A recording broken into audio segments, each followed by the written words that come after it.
କେମିତି ଅଛ? ଭଲ। ସମସ୍ତଙ୍କୁ ଶୁଭ ସକାଳ। ଦିଦି ନମସ୍କାର କୁହ। ସମସ୍ତେ ଭଲ ଅଛ? ଆଜି ତମେ ଫୁଲ ତୁମକୁ ଭଲ ଲାଗେ? ସମସ୍ତଙ୍କୁ ଫୁଲ ଭଲ ଲାଗେ? ଆଜି ଆମେ ଫୁଲ ବିଷୟରେ ଜାଣିବା। ଫୁଲ ଚିହ୍ନିଛ? ଆଚ୍ଛା କହିଲ ଏଇ ଫୁଲର ନାମ କଣ? ଏଇ ଫୁଲଟା ସ୍ଥଳପଦ୍ମ ହେଲା। କଣ? ହଁ, ସ୍ଥଳପଦ୍ମ ଫୁଲ ଭଲ ଲାଗେ? ସବୁ ଫୁଲ ଭଲ ଲାଗେ ନା? ଆଉ ଏଇଟା କୋଉ ଫୁଲ? ଏ ଫୁଲର ନାମ କଣ? ଗୋଲାପ ଫୁଲ। ଗୋଲାପ ଫୁଲ ହେଲା।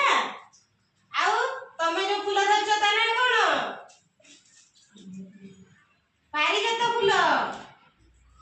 କୋଉ ଫୁଲ? ହଁ, ପାରିଜାତ। ତମେ ଯୋଉ ଫୁଲ ଧରିଛ ସେ ଫୁଲ ନା କଣ?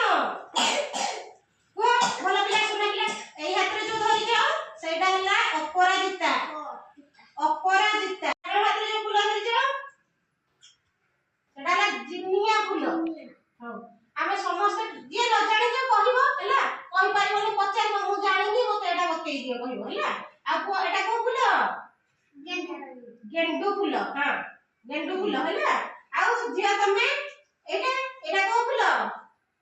ଏ ଫୁଲର ନାଁ କଣ? କୁକୁଡ଼ା ଚୂଳ ଫୁଲ। ଆଉ ଧନ୍ୟବାଦ। କେତେ ବଡ ପାଟିରେ କହିଥିଲେ। ସେମିତି କହିବ ନା, ସୁନା ପିଲା ହବ ଆଉ ବଡ ପାଟିରେ କହିବ ଆଉ। ଆଉ ତମେ କୋଉ ଫୁଲ ଧରିଛ? ଗେଣ୍ଡୁ ଫୁଲ। ସମସ୍ତେ କୁହ। ଆଉ ଏବେ ପଚାରିଲେ କହିପାରିବ? ଫାଷ୍ଟ ନା କହିପାରିବନି, ଏବେ ପଚାରିଲେ କହିଦେବ? ଏଟା କୋଉ ଫୁଲ ଧରିଛ? ଗୋଲାପ ଫୁଲ। ଆମ ସମସ୍ତଙ୍କୁ ଫୁଲ ଭଲ ଲାଗେ ନା? ଫୁଲରେ ଆମେ କଣ କରନ୍ତି? ଫୁଲ ଆମର କୋଉ କାମରେ ଆସେ? ଆମେ ଠାକୁର ପୂଜା କରିବା। ଘରେ ଠାକୁର ପୂଜା କରୁନ ଫୁଲ ଧରିକି? ମନ୍ଦିର ଯାଉଛ ଫୁଲ ଧରିକିନା ମନ୍ଦିର ଯାଉନ? ହଁ, କୋଉଠିକି ଯାଉଛେ ଫୁଲ ଆମର କୋଉ କାମରେ ଆସୁଛି? ଠାକୁରଙ୍କ ପୂଜା ହେଲା। କଣ କରୁଛେ? ଠାକୁରଙ୍କୁ ପୂଜା କରୁଛେ ଫୁଲ ଦେଇକିନା। ଆଉ କଣ କରୁଛେ? ଫୁଲରେ ମାଳ ଗୁନ୍ଥୁଛେ। କଣ କରୁଛେ? ଫୁଲରେ ମାଳ ଗୁନ୍ଥୁଛେ। ସେ ମାଳ ଆମେ ଠାକୁରଙ୍କୁ ଦଉଛେ। ବାହାଘର ଯେତେବେଳେ ଶୁଭ କାର୍ଯ୍ୟ ହଉଛି ସେଇଠି ନେଇକି ଦଉଛେ ନା ନାଇଁ? ଦଉଛେ।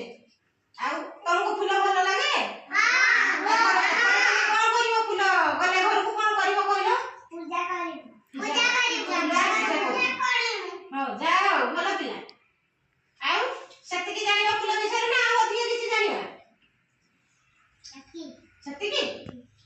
ହଉ, ଆଉ ଥରେ ପଚାରିଲେ ପୁଣି ଆଉ ଥରେ ଯେତେବେଳେ ପଚାରିବି ସେତେବେଳେ କହିବ ହେଲା। କଣ କହିବ? ଯୋଉ ଫୁଲ ଯାହାକୁ ଦେଇଛି। ଏଇଟା କୋଉ ଫୁଲ କହିଲ? ଚାକୁଣ୍ଡା ଫୁଲ। କୋଉ ଫୁଲ? ଚାକୁଣ୍ଡା ଫୁଲ। ଏସବୁ ଫୁଲକୁ ଆମେ ଠାକୁରଙ୍କ ବ୍ୟବହାରରେ ଲଗେଇବା। ଠାକୁରଙ୍କ ପାଖରେ ଯେତେବେଳେ ଆମେ ନମସ୍କାର କରୁଛେ ଫୁଲଟେ ଦେଇକି ନମସ୍କାର କରୁଛେ। କରୁଛେ ନା କରୁନେ? ତମେ ସ୍କୁଲକୁ ଆସୁଛ, ଗଣେଶ ପୂଜା, ସରସ୍ୱତୀ ପୂଜା ସେଠି ଆଣୁନ ମାଳ? ଆଣୁନ? ସମସ୍ତେ ଆମେ ମାଳ ଆଣିକି ଏଠି ଠାକୁରଙ୍କୁ ଦେଇକି ମୁଣ୍ଡିଆ ମାରୁଛେ ଠାକୁରଙ୍କ ପାଖରେ। କଣ କରୁଛେ? ଟିକେ ମୁଣ୍ଡିଆ ମାରିଦେଲ କେମିତି ଠାକୁରଙ୍କୁ ଫୁଲ ଦେଇକି ମୁଣ୍ଡିଆ ମାରା ହୁଏ? କରିଦିଅ ଦେଖି ଟିକେ। କରିଦିଅ ଏଠୁ ପାଠ ଛାଡିବା। ହଁ, ସମସ୍ତେ ଠାକୁରଙ୍କୁ ଫୁଲ ଦେଇକି ମୁଣ୍ଡିଆ ମାରୁଛେ। ମୁଣ୍ଡିଆ ମାରିଦିଅ, ନମସ୍କାର କରିଦିଅ। ହଁ, ଧନ୍ୟବାଦ। ଏବେ ସେତିକି ଫୁଲ ବିଷୟରେ ଆମେ ସେତିକି ଜାଣିବା ହେଲା। ହଉ।